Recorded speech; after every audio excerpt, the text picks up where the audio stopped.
Good afternoon, everyone. We start? I think so. Yeah, thank you for coming out on this wintry day, snowy day in Chicago. So my name is Norma Taylor. I'm a professor of South and Southeast Asian art at SAIC. And I'm very pleased to moderate a discussion, a conversation between Vince Pham and Serena Elson. Sorry. So we're just going to start us off. So I have a little bit of a cheat sheet, which is terrible, but that's what us professors do as a script. But so first of all, I guess people would like to know, and I would like to know, how did this show come about? What was some of the conversations that led to this show, collaboration between the two of you, and then also this space, so you can start whichever way you want, but really if you can start from the beginning and the origins of the show. Well, Vince and I both went through the sculpture department at the School of the Art Institute of Chicago. Vince graduated a year ahead of me, and I was always a really big fan of his work. I would always be going to his critiques and was very interested in his use of biological materials, and that's also something that was a part of my practice. So we kind of were always in dialogue about that. And then after Vince graduated, he came and checked in and said hi and was always like, what are you up to? And yeah, we just were like in dialogue with each other. And then, yeah, one day I think around my thesis show, Vince was like, I'm really thinking about this stuff and it aligns with what you're doing. I really want to think critically about this and maybe do a show together. And so after graduation, we would meet maybe twice a month, and we exchanged books. So a lot of the way that I describe this show is it's a two-person book club. So Vince brought Ernest Becker's Denial of Death, and I brought it's called Making and Growing. It's like an anthropological material study book that's edited by Tim Ingold and some other brilliant person whose name I can't remember, but they're both on display upstairs. So in exchanging those two books, we kind of were in deeper dialogue with each other's works. Yeah, so thank you everyone for coming today. I know it's like snowing outside, so I appreciate your presence. So I pretty much say this is like, it started a two-person book club, which is ironic because I don't read a lot. But I really love that book of like the Denial of Death, and then we kind of exchange books and the common theme come up that Serena and I both deal with the topic of like mortality and immortality and whatnot. And part of the show is pretty much our discussions about the books and how these books kind of having a conversation together. And all of these artwork kind of manifest from such discussion. So, Yeah, but I think it's really interesting to start with a text, but I think I'd like to go back even to the materials, because then we can get back to the text afterwards. But what strikes me about your work, both of you, are the materials that you use. And I know that it might not be obvious to a casual viewer what these materials are. So maybe you could say something a little bit about the materials. Yeah, sure. It's because I think Serena and I both like to work with, not intangible, but like more ephemeral material and whatnot, and for like very organic materials. But Serena's approach is very research based, and that's how I really like about Serena's work. Is like how she talks about materials. Like I approach material in a more poetic and romantic way because I like romance. So kind of like we play on each other's strengths. So give feedbacks about like our discussion about material and kind of, that makes sense. Well, I always kind of get the question when I'm talking to random people and they're like, "Oh, you're an artist. What kind of art do you make?" And I'm like, I like grow mushrooms and play with calcium, and it doesn't translate well.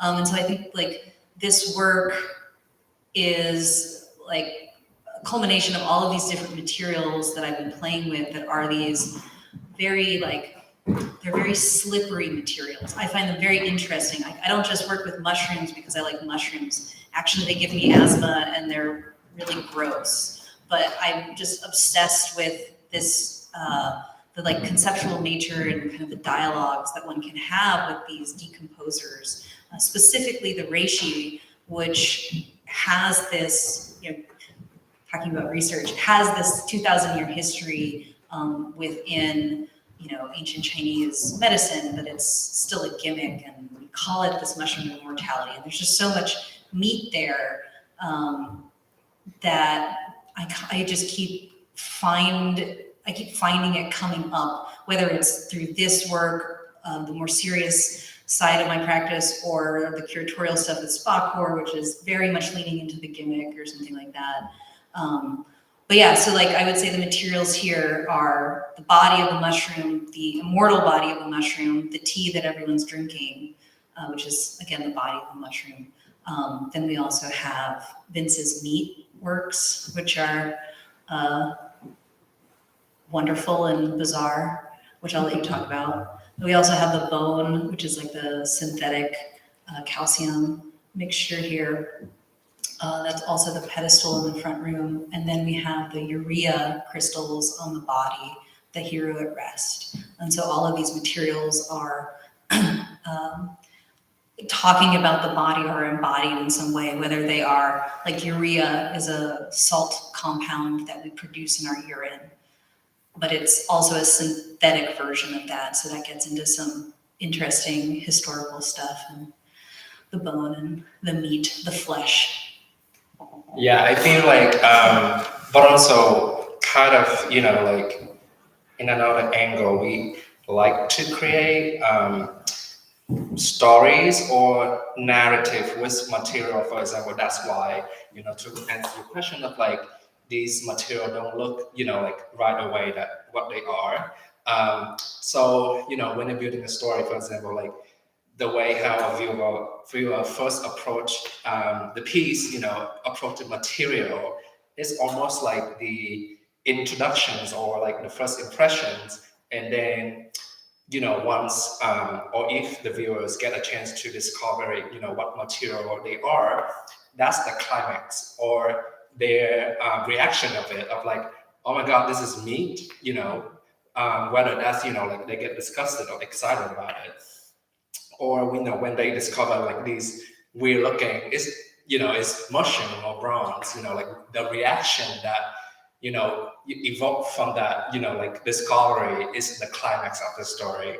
And then, what conclusions you can draw from that is almost like it's up to each viewer point of view that you draw to a different narrative or story with the piece. And I feel like, so the material being, like ambiguous in the way, it's kind of for that purpose.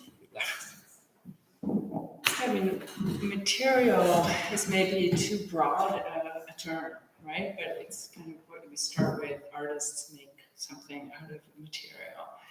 But what I'm interested in your work is that there are things that you make with the materials, and then there's things that just happen with the materials, or they take on a kind of a life of their own, or a kind of death of their own. And I know that there's also this, the reason we start with a text is because there are things in those texts that conjure meaning and metaphors and associations and so forth. But there's they're in a kind of dialogue or dialectic with the materials. And so you are also you're engaging with these materials that you have to also understand what the materials do that are not quite in your control.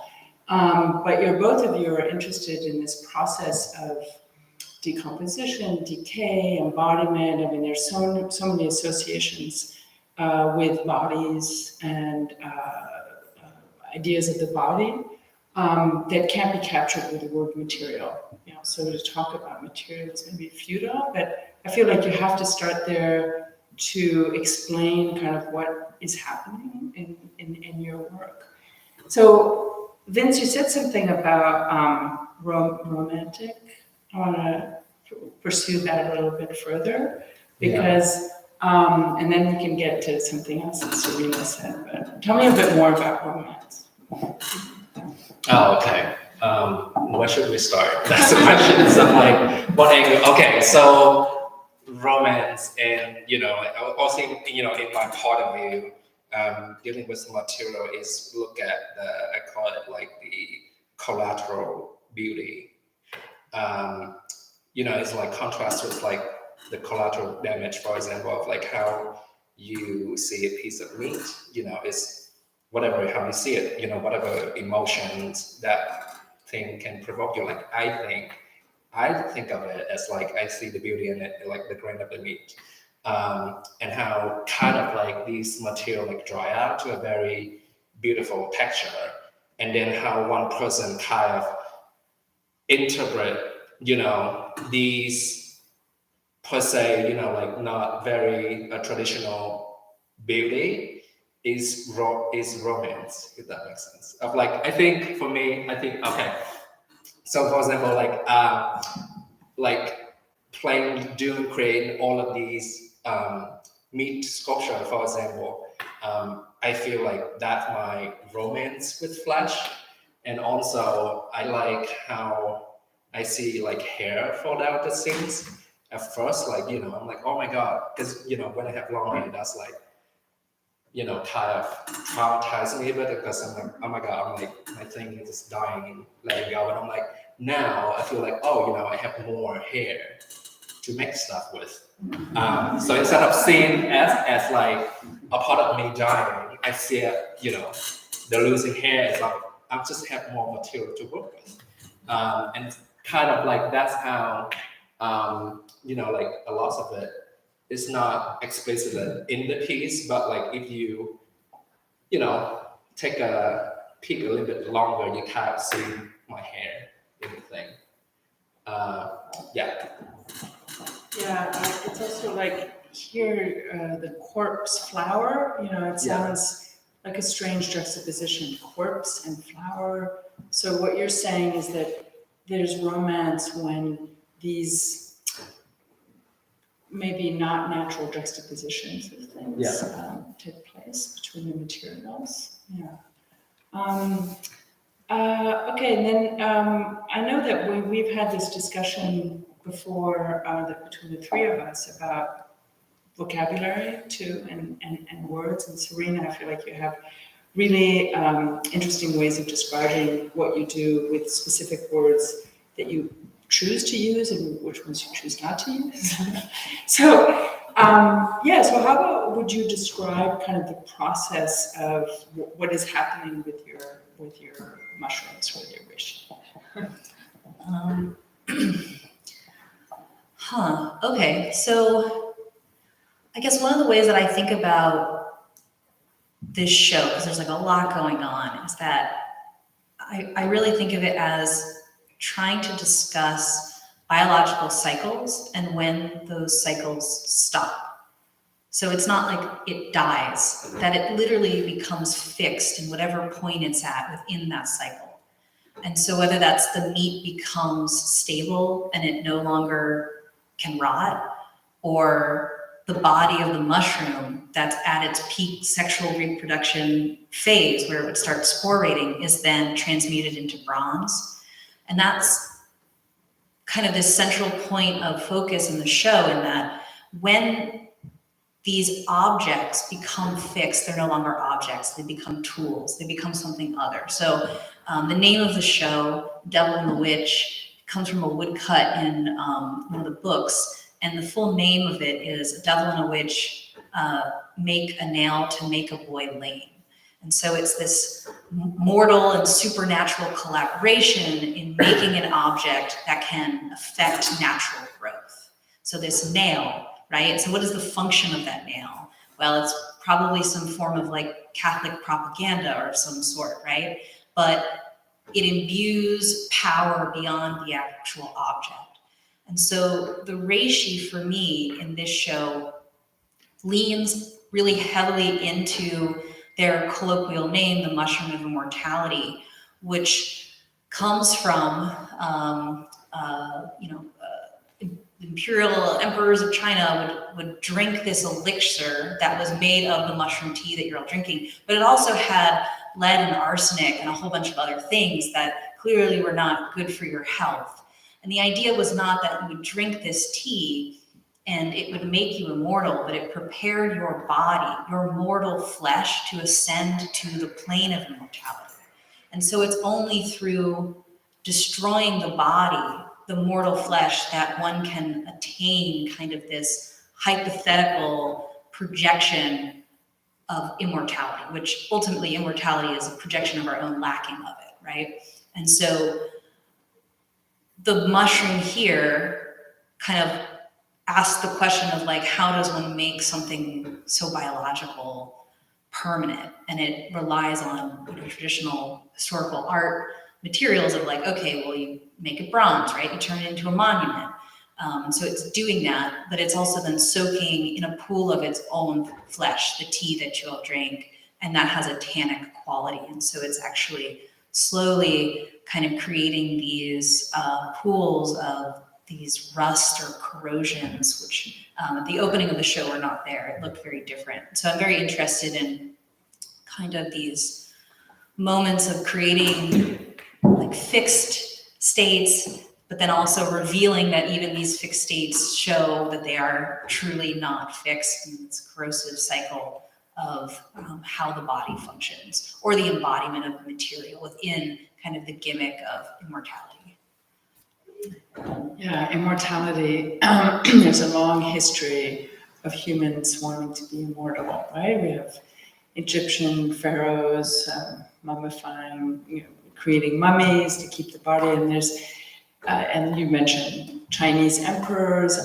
When I was in graduate school, I read a lot of books about elixirs of immortality. Even the Hindu god Vishnu and the temple of Angkor Wat in Cambodia was the churning of the milk ocean for the elixir of immortality. It's like rulers, emperors, but then ordinary humans also, we all seek in some way to be immortal. And like you said, the basic idea is, okay, we can transform a material that might decay into something more permanent.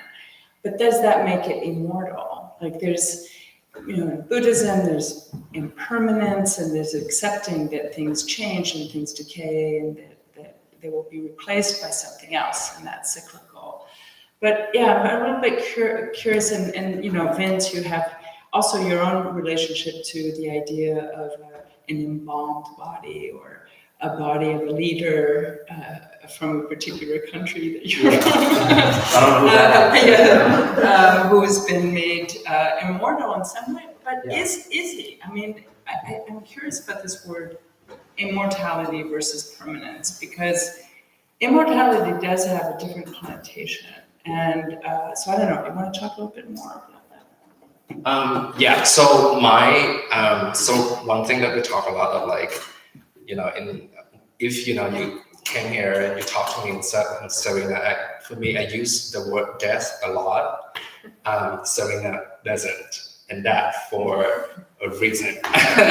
Because again, I think I like to look at romance as in like the collateral beauty, especially the collateral beauty of death, of like, when thing dies, right, we mourn, and like that's the end. But for me, like, in the biological cycle, when a body dies, is become compost, and it can be kind of, like fertilize other thing to grow.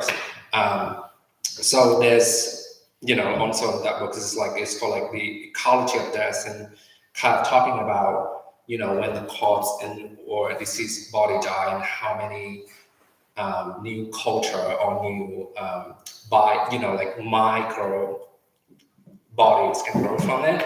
And I think that, so that's why I use the word death a lot, because I want to almost, rethink or have us rethink our perception of death.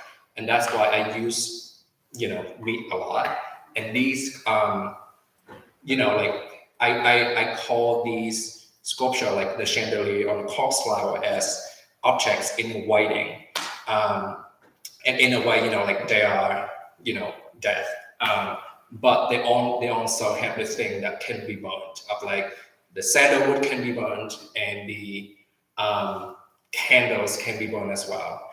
And the question I get asked a lot of like, will you light the candles, or will you burn the thing all the way down? So people want to see the thing, die per se, and how our kind of like questioning the beauty of objects, and like, of like see it become modelized in a way of like how it's get burned. For example, like these candles, for example, like the death, I call it like the death of one candle is or the birth of the others.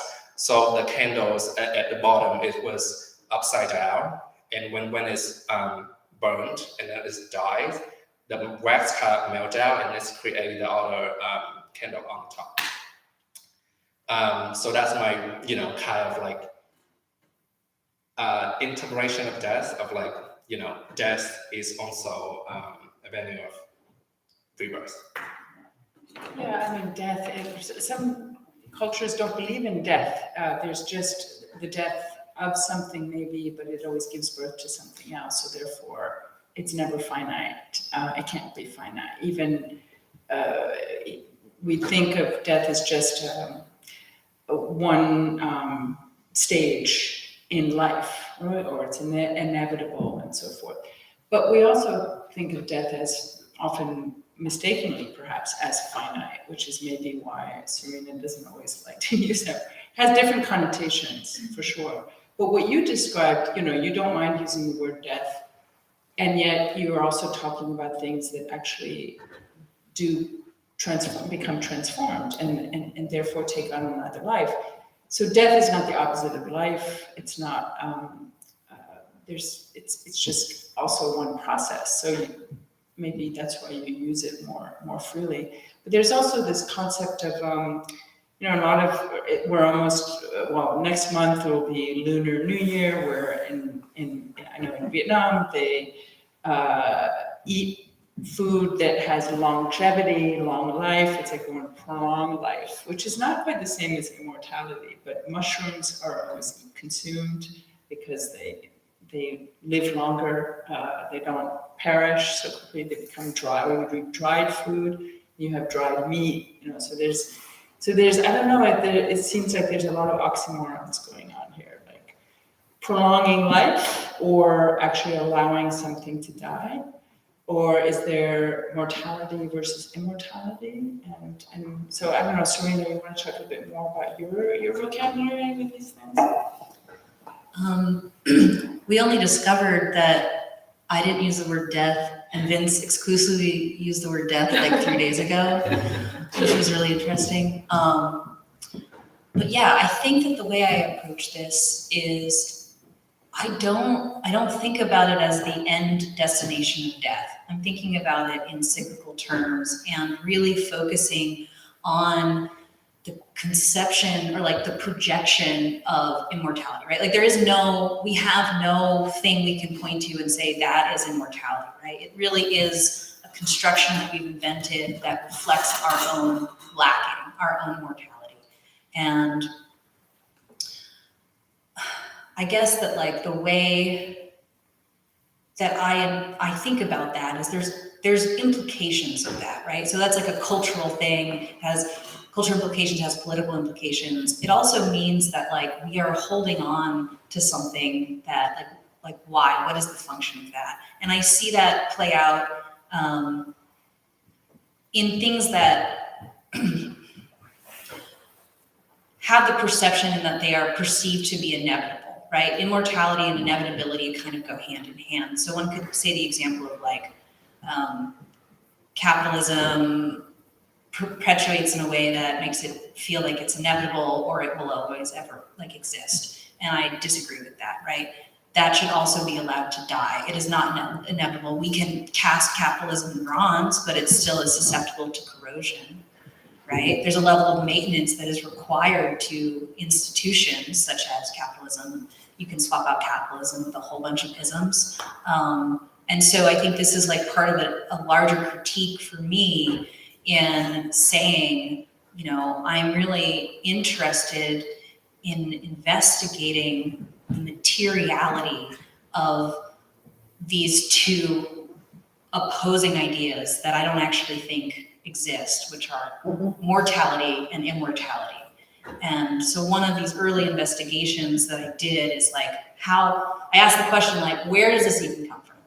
And I tried to find the earliest narrative functions, and I found like, you know, old mythological storytelling, which like the idea of where humans come into existence, right? Some of our earliest stories.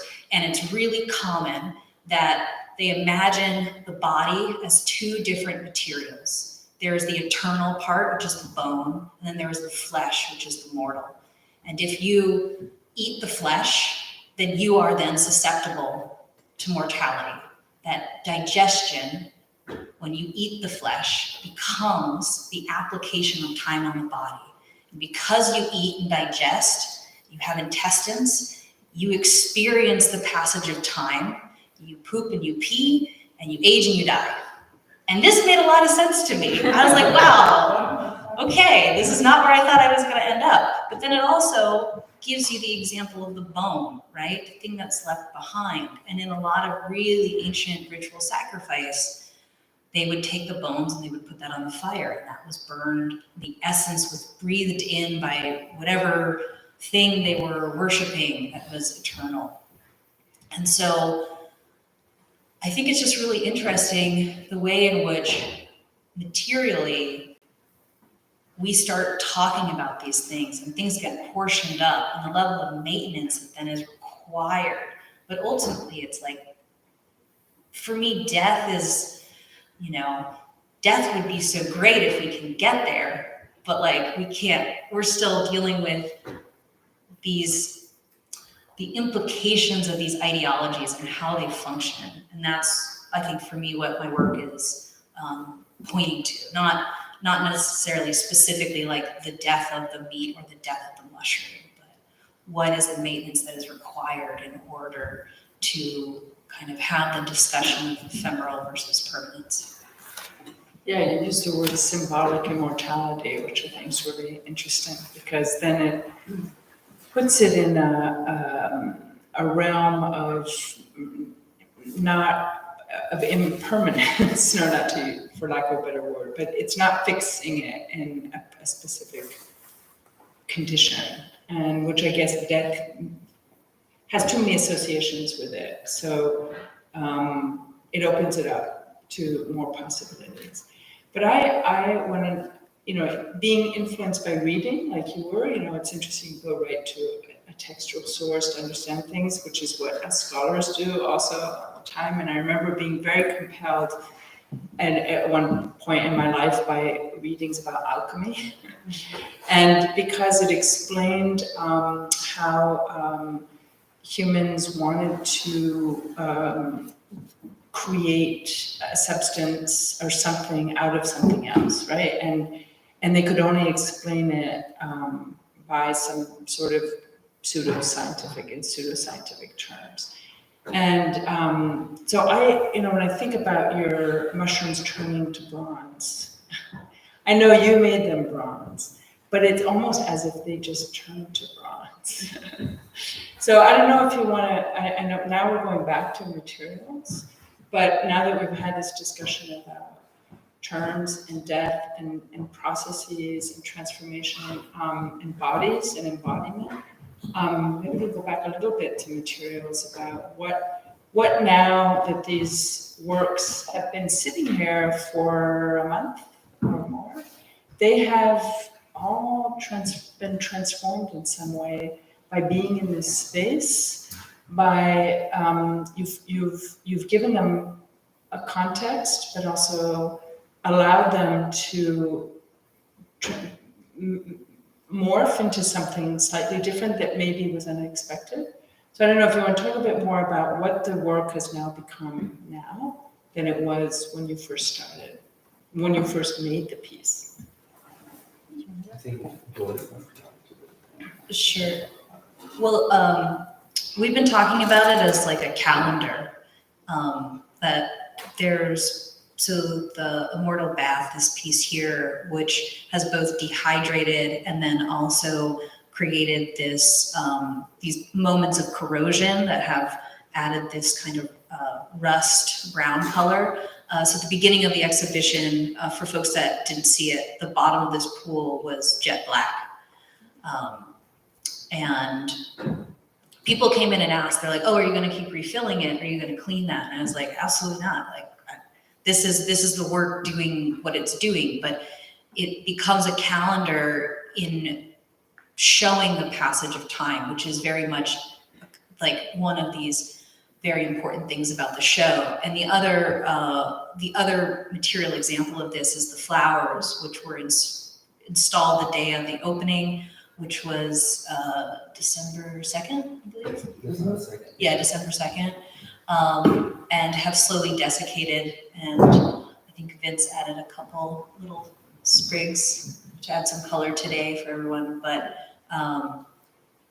yeah, that as the flowers desiccated and the imprint of the body that is surrounded by flowers dried in this space, the urea crystals along the edges actually grew. And so there was still growth happening even when there was death or desiccation happening. Yeah, so I think it's not very obvious for the meat pieces, but they get dried out more, the color kind of darken a little bit. I lit the candles, once or twice, and they came down a little bit. The incense also burnt a little bit too. It's not that obvious, but I think in these pieces, the possibility of the passage of time is in the piece of like the residue of like it can be burnt, it can be lit, suggests that they can die again. And I think I want to touch on this a little bit about like the idea of like mortality and immortality is that these pieces are talking about. It's not about it like is death bad or death is worse, but also when we think of it, it's about holding on and letting go. Of like just like a bad relationship, sometimes you hold on to it even though you don't know why. So there's something like retained in there. But like the idea of like after the show, the future, these pieces of whether I want to burn them all the way down is the act of like me letting the piece go or holding on to it by not burning it further. It's kind of like the question that I don't know yet. So. Yeah, I was looking at my notes. We were talking about that when we had our conversation together about when an object becomes fixed in its biological life versus when it a more sort of cyclical condition. And so I feel like that the object is not the right word, but what the work that you made ponders that question, explores that question by the materials itself. But Vince, you also made something where that association, the materials speak to that. But I don't know if you want to say something a little bit more about why a chandelier or why, a body. There's a bit more maybe than just exploring that idea. Yeah, so that piece over there is a collaboration between me and Serena. So you want to talk more about Yeah, just talk about it. Yeah, that's fine. I'll take full responsibility for that piece. So one of the examples that we kind of kept coming to is how a corpse, when it is preserved, functions it is not allowed to rot, right? So it becomes fixed in this state. And you see this in a lot of communist countries where they have their leader on display kind of perpetually, and everyone can go and visit it. And it's really bizarre. And it's no longer that person's body anymore, right? It's no longer the object, it becomes a tool. The fact that their bodies do not rot or are preserved, we don't even know if it's their body, maybe they're wax, they become a tool of symbolic immortality for, let's say, the health of Vietnamese communism. So Ho Chi Minh's body is perpetually on display as a symbol of that. But it's not really about the body anymore, right? It's about what this tool kind of represents, the edges, the definition of the space that was left behind by the body. And so that's kind of what that piece is doing. You also see this with how in Catholicism, when like nuns or priests go for sainthood, they always exude the body. And if there's any form of rot, like 100 years later, they're like, oh no, the devil got them. Like they're not saint worthy, which is just such a weird and bizarre process of defining if this body, right, if this object is worthy of supernatural intervention, is like whether or not it rots. So something to ponder. Yeah, so for this piece, it's referenced like an hourglass, which is, in the passage of time and how, the sand going through that tube and kind of suspended in that air.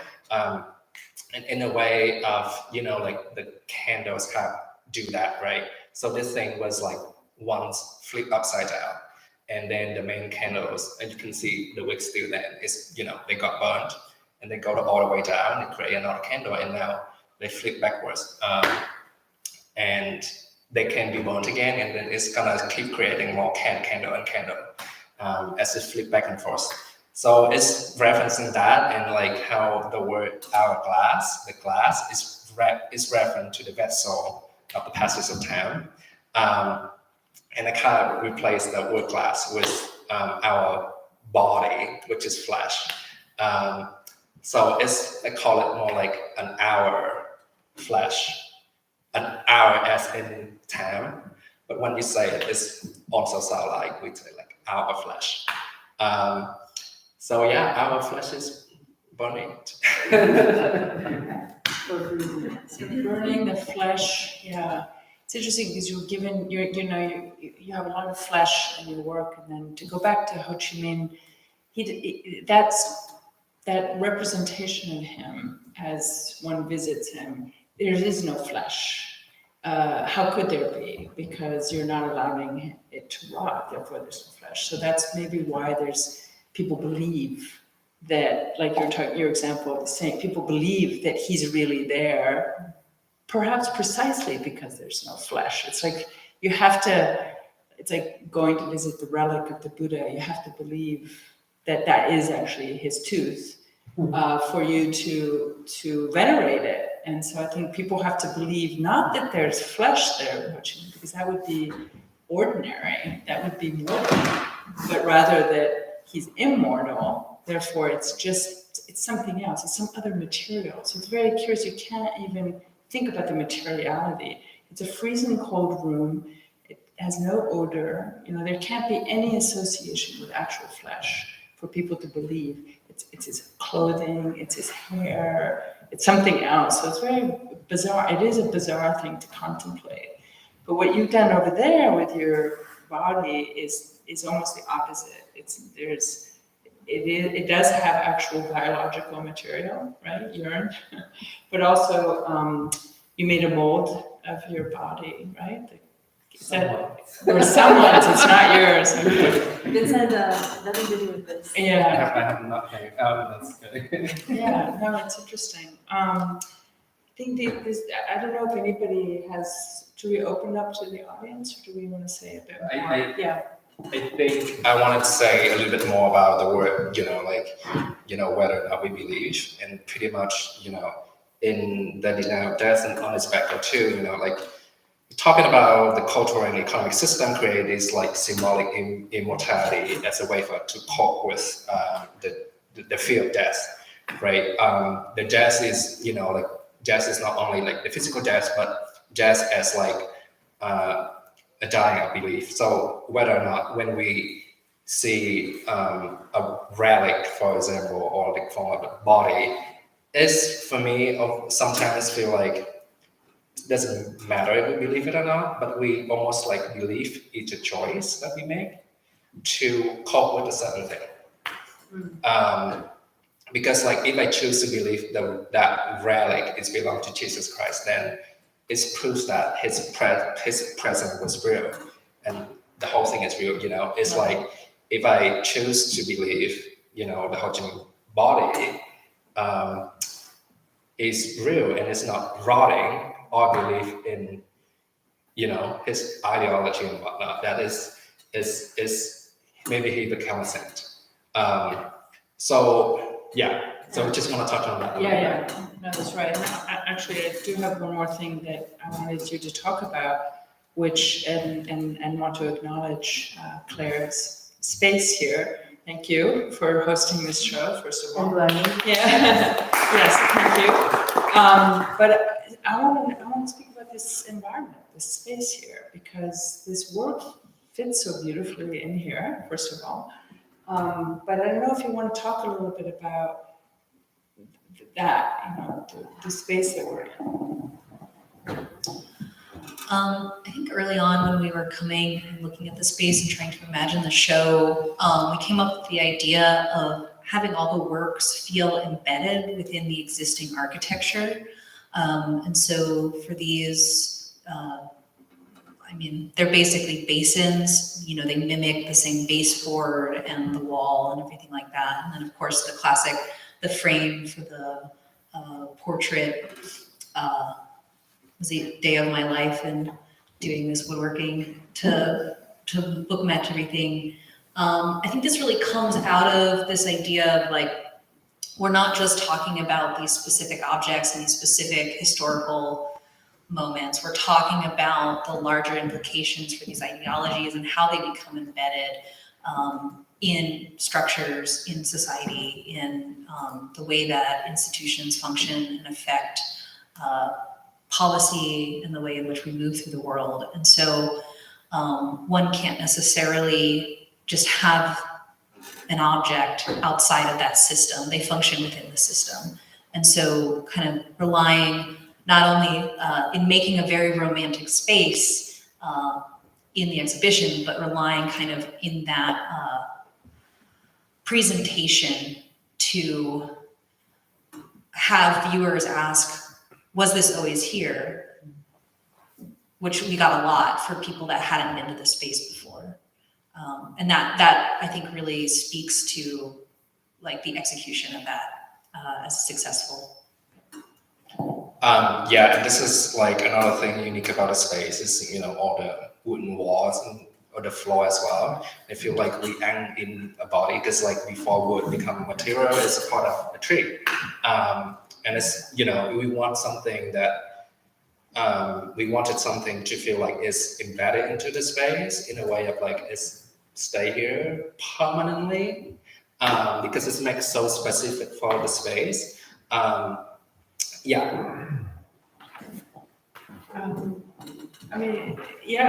It's interesting that you use the word romantic in the space. There's some sort of romantic, but it does seem like, especially that over there, that it's all made specifically for the space. But you made this work before, so You didn't make it specifically for this space, or yes? Oh, you did. Oh, you did. Okay, okay. So I know that you got asked a lot of questions. Several times you referred to people ask this, people ask that. Maybe before we open it up, what is the most interesting question that you've been asked in visiting this space, the show? You wanna do, you have your classic one. Yeah, I have one classic questions I got asked a lot is, what kind of meat is it? Right? And for me, I'm like, it's meat, or I call it flesh to make it more ambiguous. I call it cool flesh, how the meat is cool, but it's a play on word. But I think it's built into the I think it's being make it a little bit more ambiguous. It's built into the narrative because halfway to the show, so I start asking people questions of why does it matter? What type of meat they are? Because question again of it's gonna change the narrative or how one would interpret that piece.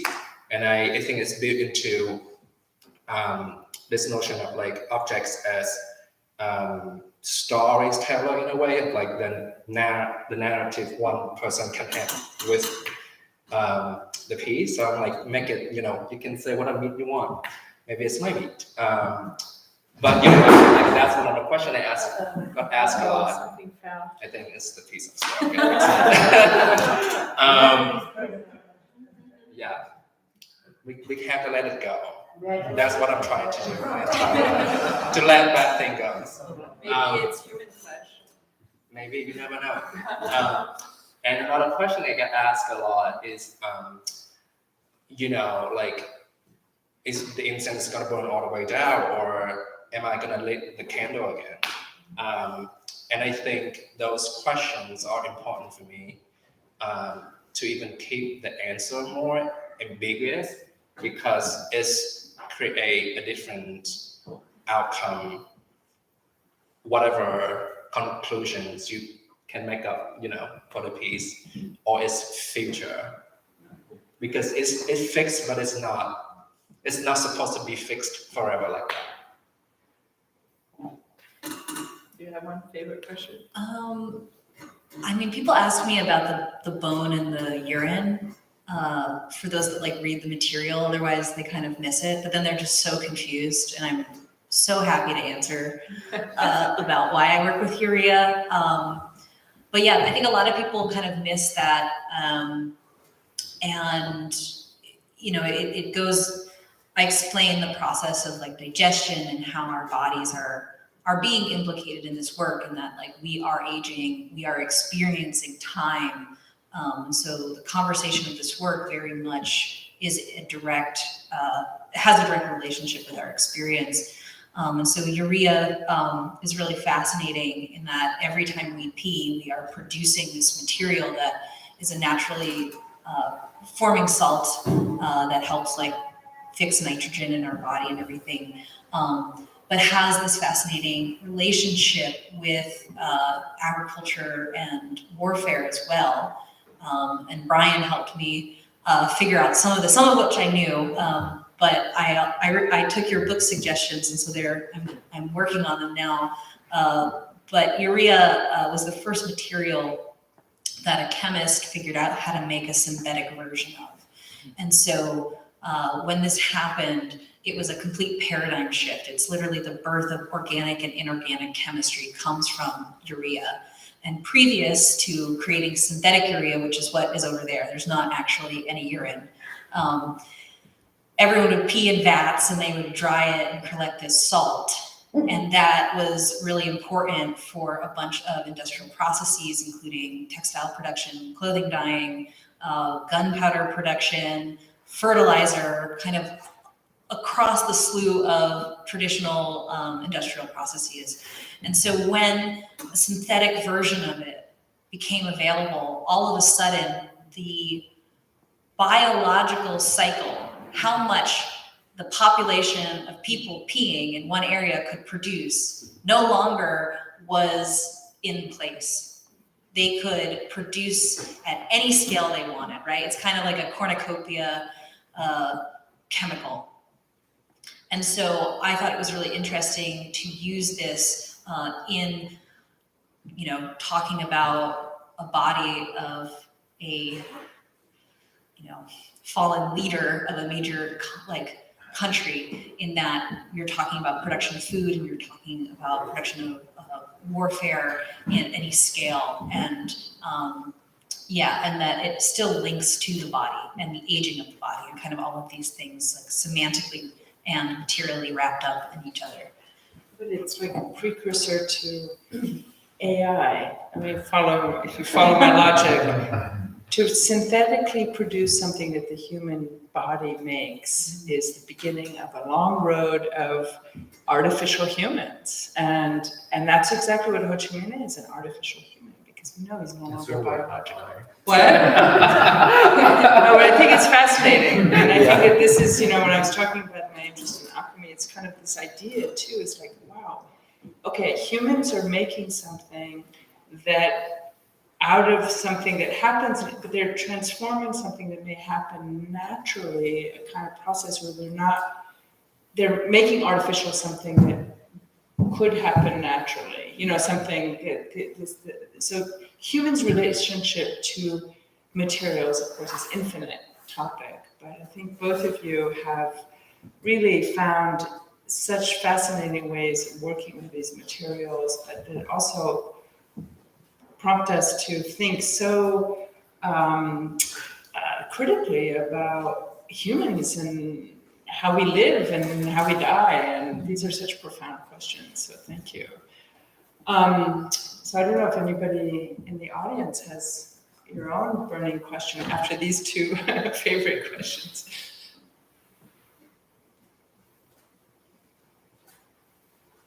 No? Yeah? Yes. Yeah. I don't know if I can bring the microphone over. No. Can you come here? Yeah. Thank you. Because we also have a live cam. Yeah. Can you? Yeah, that's a good idea. Yeah, bring it a bit closer. Hi, thank you. As you were explaining urea, this is kind of trite, but there's this kind of, I guess because you were talking about like self-containment, or like a containment semantically of a number of concepts, right? And it kind of occurred to me, this is weird as like the first question, but it's like you created like a self-perpetuating, like peeing on somebody's grave. In a way. And so with that, I wonder if there is, beyond just like the symbolic kind of, like the symbolism of, I guess, like Ho Chi Minh, right? I wonder if that in some way opens up maybe a more, if you could like speak about like more directly your relationship to him as a figure. Yeah. You have a relationship to Ho Chi Minh. I have a relationship to Ho Chi Minh. We all have a relationship to Ho Chi I do. Minh. Go ahead. But I'm a believer. I want to be kicked out. So that piece was a collaboration, but it's a little tricky in that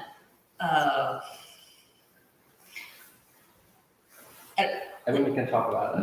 okay. That's fine. Well, it's for purposes of Vince ever entering Vietnam, we have to be careful about what we say about that piece as it relates to him.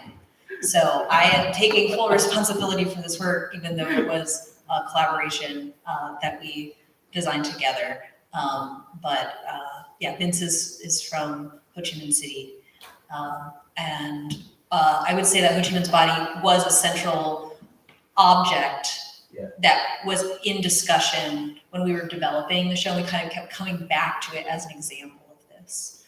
And so when we were thinking about the space, and Ernest Becker's book talks about the hero and kind of all these like romantic storytelling and the hero's journey and all of this, we were thinking about kind of coming back to that body as like, that's it. We're pointing at it. That's the thing.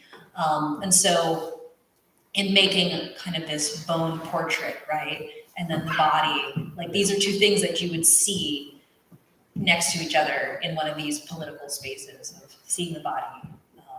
Or even if the body isn't present, right? The image of the leader is still present and still functions in the same way. Yeah, it's great. Did I get it? Yeah. Okay. Feel it's weird for me to have to describe this piece. Ho Chi Minh is in Hanoi, by the way, not in Ho Chi Minh Oh, City. sorry. But no, that's okay, because Vince is from Saigon, from Ho Chi Minh Yeah. City. The name Ho Chi Minh City, but the body is in Hanoi. Does that answer your question? Yeah, thank you for answering one that is like very immediately, like kind of conjured from that thought. So, it definitely. It is, I'll speak as the art historian of Vietnam. It is rather not only taboo, but forbidden to actually make a sculpture or statue or painting of Ho Chi Minh today in Vietnam. Partly because he is so sacred, right? So as the founder of independent Vietnam after the colonial period, and he himself, this is interesting anecdote in relation to this show and immortality and so forth. When he died, which took place during the war with America, he wanted his ashes spread, he wanted to be cremated and his ashes spread north, central, south, because the war for the Vietnamese was a reunification war to bring the two together. So he wanted his body to be sacrificed for this unification or reunification. And instead, he was preserved against his wishes. So it means that it wasn't him, but his followers that had this idea that he needed to be immortalized in some way. Yes. The production to ask a question.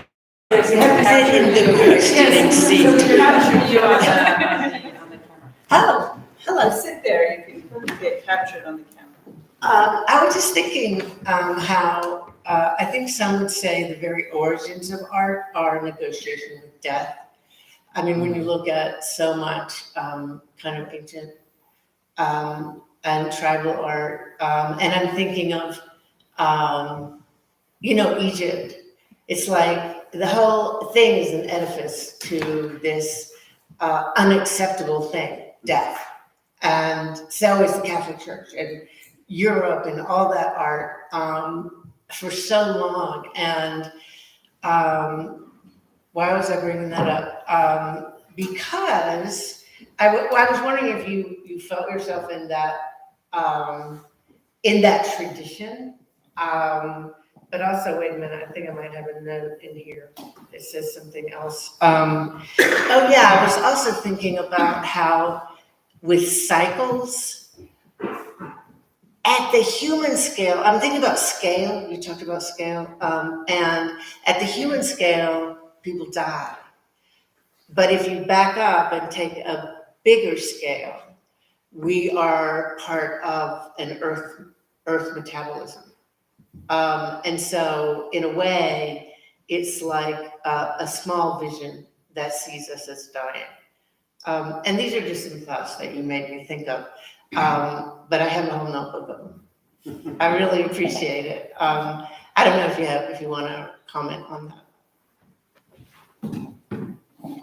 Yeah, kind of. In a way, because for me, back to on the spectrum, talking about symbolic immortalities and the for example, symbolic immortality in an idea, and within that there's a hero that embodies such symbolic immortality. And for me, like the art or the gallery in the museum culture is pretty much a place for symbolic immortality, and art is art, the hero of such, right?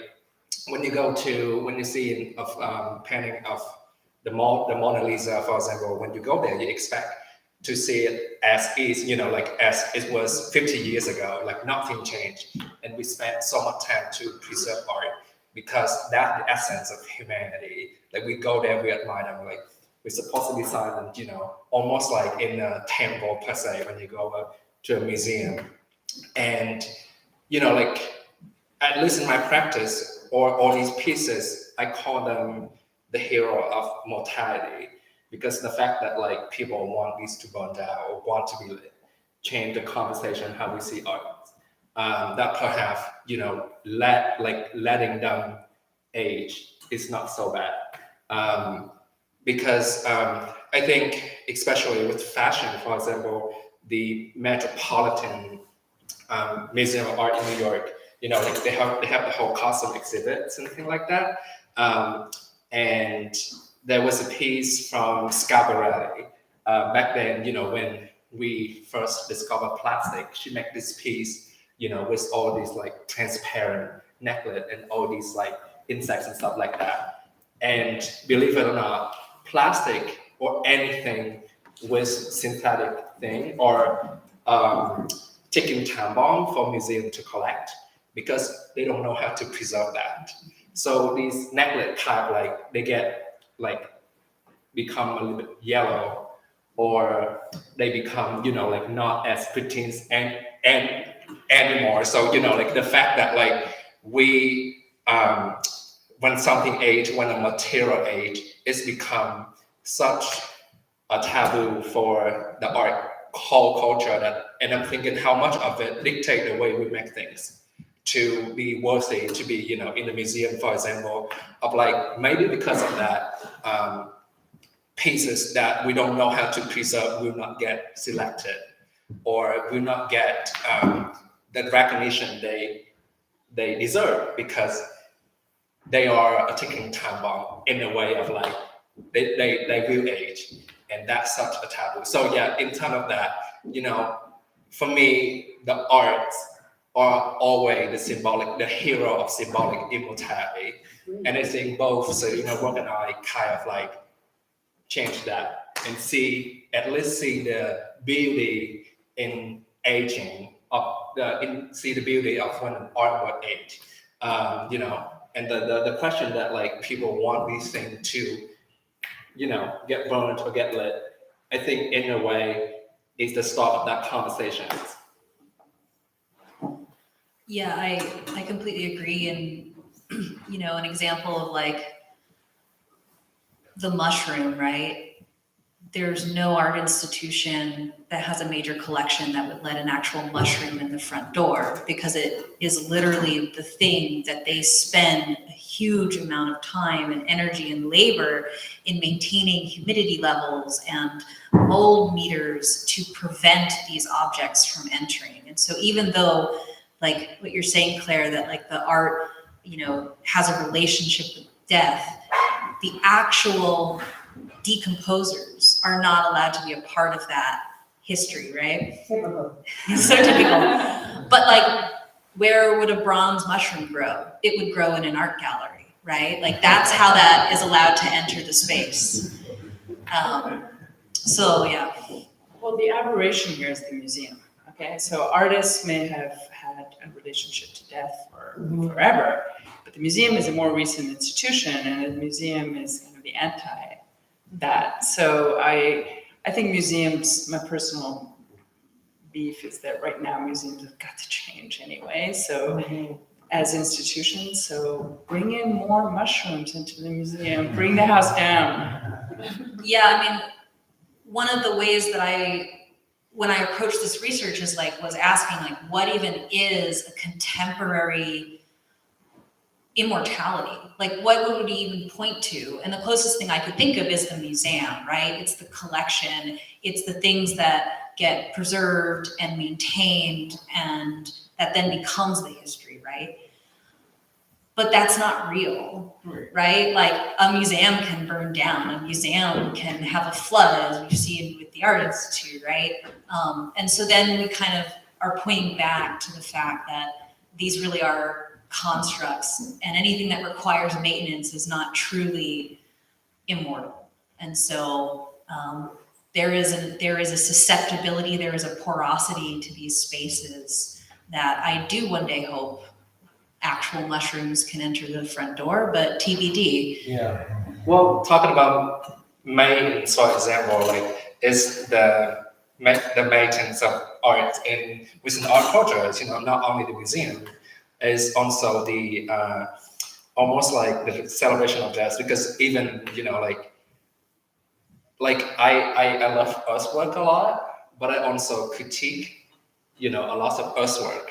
Oh, yeah. Because, for example, in New York there was called like the Earth Room Yeah. in New Yeah, York, Walter in Dewey, Soho yeah, for they stay there for I don't know for how long.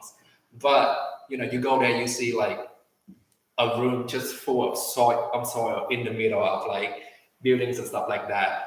So it's simple, right? It's earthwork. It makes sense, right? But every year they flip half of the room, sanitize everything, and then flip the other half and make sure that they kill everything that within that soil.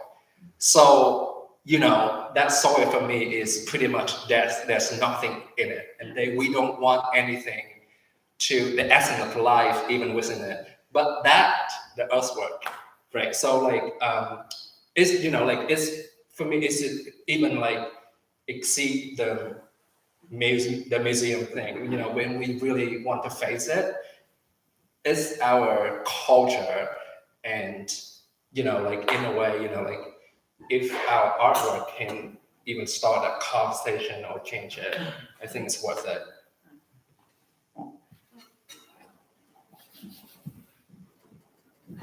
Please come here so that we can capture you on camera. I like what you just said, the essence of life, and thank you so much for such an interesting conversation. And I would just like to acknowledge the profound thing that just happened when you were talking about we're talking about death and life and where does it, I'm wondering, is a life interchangeable? Like if Ho Chi Minh's body was somebody else's body, would it matter? Yes, but would it, or those mushrooms are alive, or things are alive, or were alive.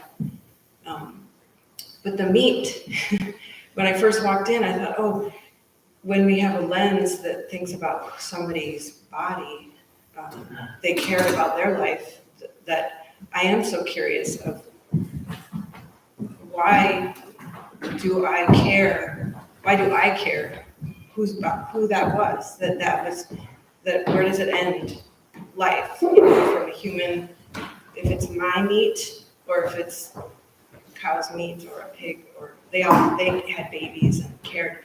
And that when you were saying it, why does it matter, or what the people want to know, I love that, your answer. And then when it fell, the animal answered. That was so profound. I feel like I just want to mark that. That was like blows my mind, because I think a lot about animals, and I really want to find out who that was that said. But then, does it matter again? Does it? Do you want me to speak to that? Or? Yeah, you can speak to that. I think I have a rather question for you. Well, one thing in the Making and Growing book that is really, it gets into how we create categorical difference. So whether something is biologically grown or made, or if it's organic or synthetic, and a lot of this language is not indigenous to the processes, right? When one talks about like silk production, right? More than 50% of silk production is caring for a living insect. So is it made or is it grown, right? And this language comes out of, the museological need to categorize things. So it's part of the colonial project. And in that, you also create hierarchies of material, right? Something organic is clearly more valuable than something that is synthetic. And there is something that's very interesting that we were talking about when people kept asking what kind of meat it was like, well, if it was chicken, would it be worth less than a beef, right? Like, and so one might ask the question of how does it, like, what is the value of knowing the answer to that, and would it make a difference? I don't know, and I feel like that's up to the viewers, right? Because, you know, the thing meat for me is, you know, an animal is slaughtered, and that piece of flesh, how you want to deal with it, determine your moral, right? The intentional purpose of it is like, maybe that flesh is more ethical if you eat it, because it's for the human consumption, right? But that based on, you know, like they valued based on our ethical value and not necessarily that piece of meat. For me, I'm like, if I was slaughtered, I don't know if I want to be eaten or I want to turn to a meat face. No, that's, to be honest, I'm like, I don't know if that my own flesh that I want to be, you know, like how you die, you want to be cremated or you want to be buried, and how environmental friendly that can be, right?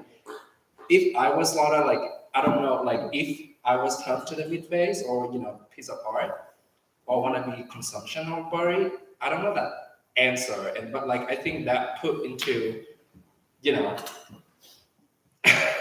you know, more value. And I think how, you know, like that outcome is gonna be determined how, what the narrative you want to create for the piece. Because sometimes some people don't recognize that they are meat until I tell them. So sometimes you don't even, you know, your relationship with the whole piece is maybe it's just like a dark, ugly flowers, and that's it, right? I'm like, you know.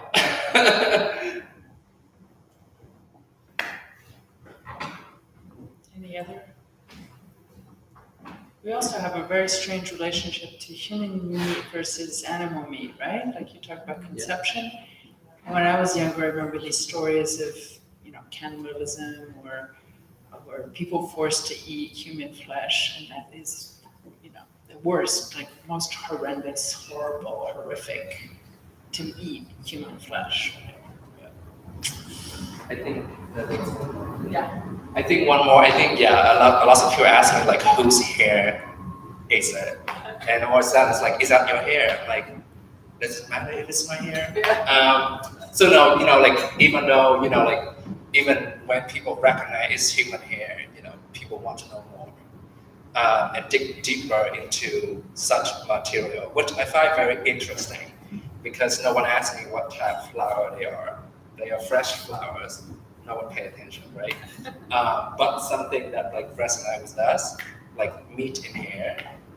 For example, like the pig ears, is a surplus product because in the state, like a lot of people don't eat them, and people like, where do you get it? Because I'm like, you can buy that as dog treat on Amazon or like in lots of pet store. So they are, you know, surplus product of, you know, like actually slaughtering animal for human consumption, for example, and they turn into like dog treat. But is that less ethical or more ethical that I use them into art? I don't know. I mean, I do, but I don't know. Okay, if there are no more questions, you have a question? Also, thank you for just. Yeah. Yeah, sorry, I'm sorry it's so cold in here. We turned the heat up because the sound, because heat is noisy in this room. And so if you just speak louder and maybe you'll get warmed up if we have to go back out. So when I came here, this place made me think of like a temple or a church. So I was wondering, throughout your work, do you ever think about religion, symbols of religion, or do you borrow any sort of practices from religion, or do you think about anything like that throughout your work when you create it?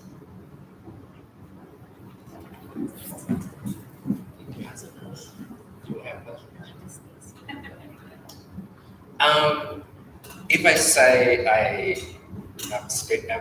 I'm not religious in any way, but I think that we want to set the place very calm and peaceful because I feel like that's why we don't put a lot of artwork in here. Yeah, but to answer your question, just long story short, it's not supposed to be religious in any way. Yeah, Maybe an essence of it, but it's definitely not intended to be religious, but it definitely is borrowing in, geometries and the symmetry of the space. I mean, kind of creating these different, portals that you can walk around. I mean, it's very reminiscent, having the one image on the wall of, it borrows that, and then of course the spiritual nature of the incense, which we can light again once we're done with this talk, so you guys can experience kind of that overpowering sandalwood scent. And I think that there is a very meditative quality that people come, they sit, and they breathe this in, the smell in, they're drinking the tea, so they're having the work permeate their body, and just kind of watching that smoke, which is just gorgeous and has those kind of more spiritual relationships. Yeah. Well, thank you. There's a chandelier, there are flowers, there's incense, so there are objects that also have associations, I think, with ritual spaces. But then there's also, even symbolically, even though they're not apparent, but you're conjuring a lot of these ideas because the whole concept of immortality is rooted in human religion, or religion is based on this idea of there has to be something beyond human flesh, there's something beyond life, and so forth. So I think it's interesting that you sense that, even though it's not in the architecture, it's not in, there's no altar, but there are associations for sure.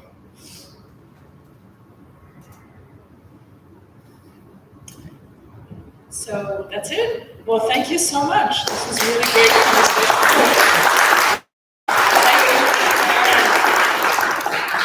For the space and for sponsoring this.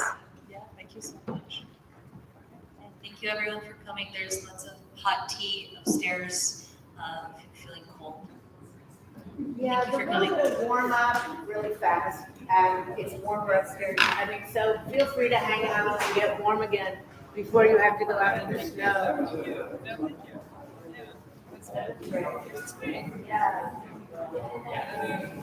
Yeah. I really enjoyed this. Hearing more. Me too.